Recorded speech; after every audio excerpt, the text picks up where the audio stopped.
কেরে কেরে পাপি, তুই আমাকে গুরু ভাই বলে চিৎকার করেছিস? গুরু ভাই, গুরু ভাই, আপনি আমাকে চিনতে পারছেন না গুরু ভাই। আমি ওই টঙ্গীর শহরে জালিম বাদশার পুত্র আলম সাধু। তুই আমাকে কিসের জন্য স্মরণ করেছিস? গুরু ভাই, গুরু ভাই, আমাকে যে এই রাতের ভিতরে ওই নসিমনের বাসর ঘরে নিয়ে যেতে হবে গুরু ভাই। ওই নছিমনের সঙ্গে তোর কিসের পরিচয়? গুরু ভাই, নসিমন যে আমার বিবাহিতা স্ত্রী। না, আমি যে তোকে নিয়ে যেতে পারবো না। ওই যে তুমি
শোনো আলম সাধু,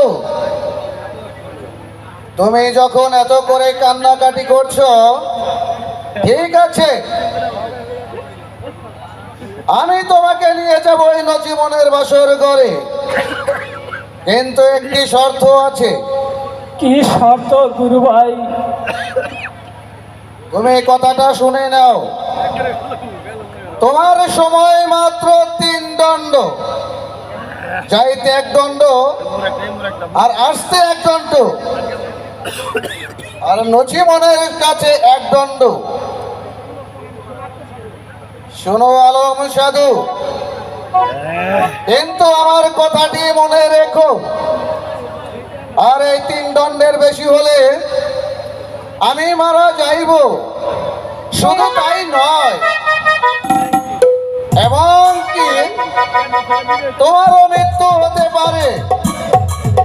ঠিক আছে গুরু ভাই, আমি 3 দণ্ডের মধ্যেই চলে আসবো। তাহলে তোমার চক্ষু বন্ধন করো। চক্ষু বন্ধন করে তুমি আমার সঙ্গে চলে এসো।